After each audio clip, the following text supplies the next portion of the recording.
This is Talk CNY, a semi-monthly podcast by CenterState CEO. We're an independent nonprofit committed to creating inclusive, equitable, and sustainable economic growth in Central New York. Join us as we meet the people and explore the projects driving the regional economy forward. This is Talk CNY presented by NBT Bank. I'm Katie Zolkowski, Director of Communications at CenterState CEO, and your host for Talk CNY. Communicating with animals is not just storybook, but a reality for the GENIUS New York Round 9 Grand Prize winner. Flox Intelligence is a wildlife AI company that aims to minimize harmful interactions between humans and animals. The idea recently won them a $1 million grand prize at the Genius Pitch Night Finals at Innovation Night this year. On this episode of Talk CNY presented by NBT Bank, we're joined by Flox Intelligence's co-founder, Sara Nozkova. Well, Sara, thank you so much for joining us here today. Congratulations on your win. Thank you for having me. So now that kind of all the build-up towards the pitch competition is done, how are you feeling? How are you moving forward?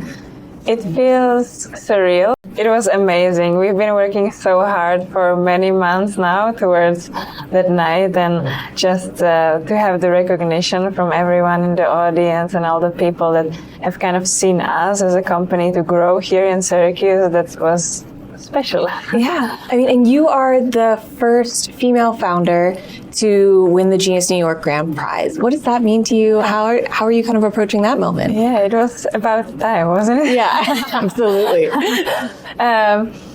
It's such an honor, and it's amazing for me to be kind of the first one, and hopefully more female founders will actually get the courage to apply and even build in the space, because it's so the autonomous systems industry is still very male dominated, and there's a lot of programs and so on trying to include more and more female founders, but there's still a lot to be done. So I'm glad that hopefully I can be a part of inspiring others. Yeah, definitely.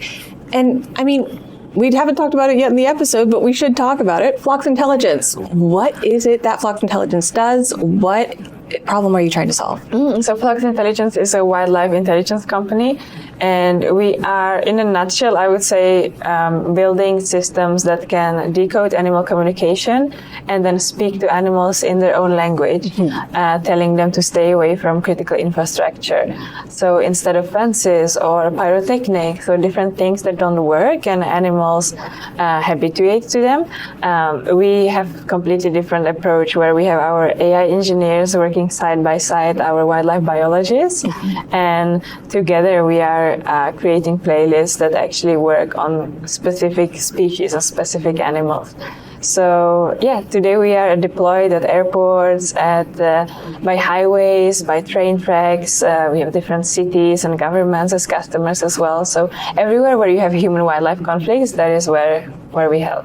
It's really amazing. You talked a little bit in your pitch at Innovation Night about even the possibility, and I think this interested a lot of people, you kind of see the faces perk up in the crowd, of having a smaller version in personal gardens. So it's really everything from keeping wildlife out of the way of infrastructure to personal interactions with wildlife, yeah?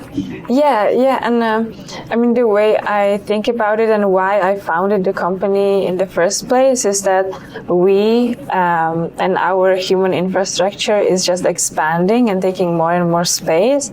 And then both trains and also aircrafts are getting faster and more quiet. So it's just a lot of bad trends happening. And so we really need new tools that can help us create new boundaries and coexist in a better way. And today we work a lot with the high-risk critical infrastructure, but we get so many inbounds from people having deer eating their trees in the garden or squirrels, right? So we are already thinking about next version of our product that will be more for consumers, but more to come. More to come, yeah, exciting. I want to go back to the beginning of your Genius New York journey a bit. You and Flox Intelligence are both from Stockholm, Sweden. Now you are here in Syracuse, New York, in the US. Can you talk me through a little bit about applying for Genius, how you found out, and your first early days here in Syracuse? Yeah, so I learned about the program, I think it was online through the newsletter. Sure. And then I actually applied 3 times without getting in. So it's good to be persistent. Perseverance is good, yes. And yeah, now we got in on the 4th try and we won. So, so we were missing out before. Yeah, and I had spent a lot of time on planes between Europe and the US for about 2 years prior to joining the program. So I felt like we got this pull from the market here in North America, but we still were building from Stockholm. And I felt that we really need to be close to our customers, and I need to have our commercial team here. So I think joining the program really was the last push that we needed to actually pack my bags and take my family. And really your very adorable dog. Yes, our happiness manager is here as well. So what was it like to arrive in Syracuse? What were kind of your expectations, and how did you get to know the community? Yeah, so we relocated in September, and it's been a great journey. I mean, I've never worked so much in my life, but it's been so enjoyable. There are so many great founders here.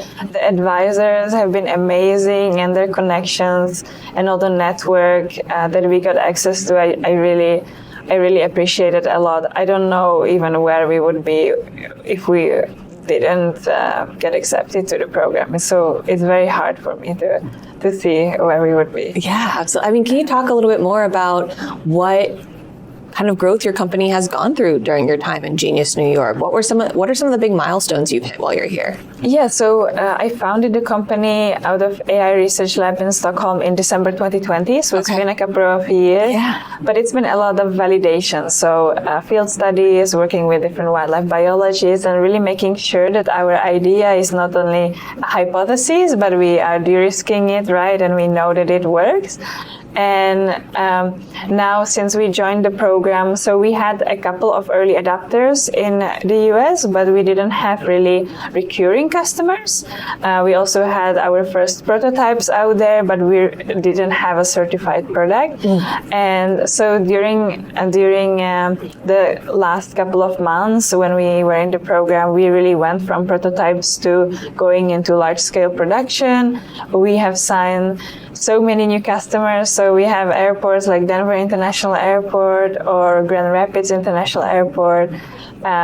We work with so many departments of transportation or Parks Canada or USDA. And all of those we have signed just now in a couple of months.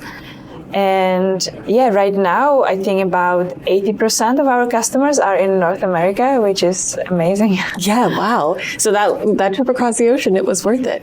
Yeah, definitely, definitely. So what are some of your plans for the immediate future? What are you guys kind of looking at, even just through the rest of the Genius program, which is a year-long accelerator? Yeah, so we are building our commercial team from here. We have a couple of spots left for our sales manager roles, marketing manager roles. And we are really about just delivering more of our products to our customers. So we are shipping almost every week now, and yeah, it's a lot, but it's such a great ride. Well, we will have more with Sara coming up in just a moment here, but first, a quick word from our presenting sponsor, NBT Bank. At NBT Bank, we know that this day starts with this one. This day starts with this one. Because no matter how unforgettable the extraordinary days are, there's a lot of every day that leads up to them. You can count on NBT Bank to help you get started. NBT Bank, it starts here. This is Talk CNY presented by NBT Bank. I'm Katie Zolkowski, the Director of Communications at CenterState CEO and your host for Talk CNY. I'm joined today by Sara Nozkova, the co-founder of Flox Intelligence and the $1 million grand prize winner of Genius New York Round 9. Welcome and thank you for being here. Thank you so much for having me. Congrats again on your win. We are so excited to welcome you into the Genius New York community, especially as our grand prize winner. So tell me a little bit more about the specifics of the support that Genius and CenterState CEO has offered you throughout your process so far. What has been especially meaningful to you and what's been especially helpful? So we've been working a lot with the different advisors that we've been assigned. So it's really people that have done great things, achieved great things, and want to kind of give back to the community and first-time or second-time founders such as us. So we've been working with them on, for example, setting up production or business development or hiring. So it's been such a great extension of our team in a way. Yeah. And they also open so many doors to our customers and our channel partners. So that has been so helpful. You are a part of Genius Cohort 9, which is our very first cohort to be based out of the Inspire Innovation Hub. So can you talk a little bit about what it's like being in the building and being a part of the Inspire community? Yeah, it's an amazing building, but for us it's also so much more. So it's really a space where there are so many different founders, and I can just go across the hall and brainstorm about kind of the latest challenges I have, and it's amazing just to have the network and be able to kind of share our journey with other founders in the cohort, but also other founders who are not part of the Genius New York program, but are part of the Inspire Innovation Hub. So that has been amazing. I know the cohort is intentionally collaborative. I know our program managers make sure that they kind of try to get teams together who aren't in direct competition, but may be able to complement or even just support each other. Have you found that to be the case with Cohort 9, and how have you done so? Yeah, so we don't have any formalized partnerships yet, but we are looking at, I think, 2 of the companies where we see there's a lot of opportunity to collaborate and bring additional value to the end customers, especially at airports. So, more to come. That sounds really exciting. So coming up at the end of the month, we are going to close our application period for Genius Cohort 10, which is really exciting. But I'm sure there are a lot of people who are probably in the final stages of should I apply, or looking to know, like, what should I expect when I apply, or maybe even just a startup in the uncrewed system space that is trying to figure out their technology or business. What would you say to them? What would your advice be? Yeah, I would say just do it, right? Don't hesitate, apply. Even if you don't get in, maybe you will get a great feedback on where to go next. And one other thing is, I think it's very important to ask yourself as a founder, where are you now and what do you need the most?